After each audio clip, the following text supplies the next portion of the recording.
Welcome to Calcutta Conversations, a joint venture with the Global Calcuttan and iLead Media Institute. We're here with Jayant Kripalani at the Kolkata Literary Meet. We know him from the big screen, from the small screen. We know him from the theater. He will be reading from his book, Newmarket Tales, set in Newmarket, Calcutta, the city of his birth and where he spent the first 32 years of his life. At the south end, the posh end of Free School Street is Park Street, where all the restaurants and nightclubs were. Drinkers on one side, Skyroom on the other, with qualities Moulin Rouge, Blue Fox, Olympia, Magnolias, Oasis, in and out of the park, and Fleury's in between somewhere and on opposite pavements. Many have come and gone. There might have been more, I forget. But I do remember they were all there in a quarter of a mile stretch of glittering lights. We used to watch the patrons going in and out of the clubs and restaurants. We were too young, we couldn't really afford them. And often we'd watch the nightclub artists going in and drool. I remember Dawn, who used to sing at Trinkers, or was it Moulin Rouge?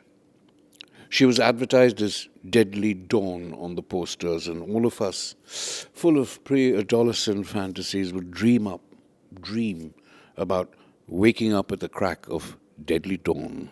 So, tell me, these days, where are you most at home?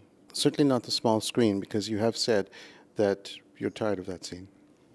Well, I'm usually up to my knees in a cold, flowing glacial river trying to catch rainbow trout is where I spend most of my time these days. Where would that be exactly? It's up in Himachal Pradesh, a place called the Tirthan Valley. Yeah, where I spend when I don't have to freeze my toes off, that's where I am most of the year. When the weather changes, I come down to the plains. Do you find yourself drawn more to nature at this stage of your life, or have you always been an outdoorsy person?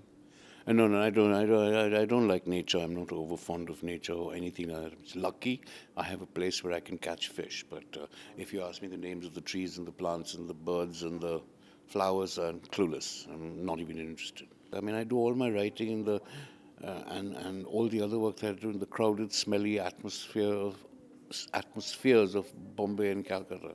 Let's be clear on that. Nature leaves me cold. It doesn't inspire me at all. So, what's it like to be back to the city of Calcutta where you grew up?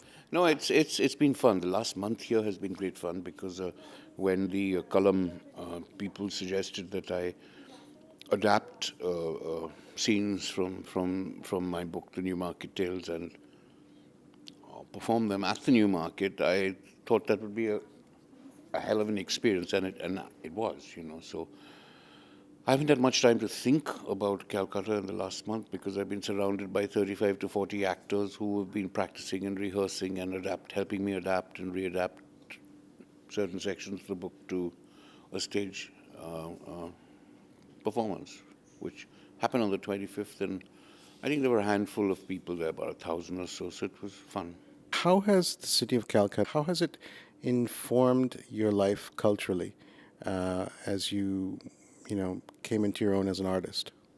अरे यार, आप culture vulture की बात कर रहे हैं यार। मैं धोबी का बच्चा हूँ यार। वो धोबी का दुकान था, उन्होंने मुझे पाला, मैं बड़ा हुआ हूँ यार। क्या अब कल्चर कुछ नहीं है। I had to learn the language because I was in university here and I couldn't read what was written on the walls, so I had to learn Bangla to learn that. And then, yes, my reading improved considerably after that.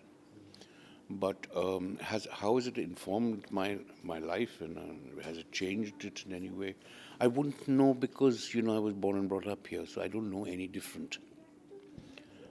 But I do know I've always been interested in theatre. I've always been interested in cinema. I've always been interested in poetry from the time I was so high. So whether that's Calcutta or whether that's the mahal that I was brought up in my home, I really don't know.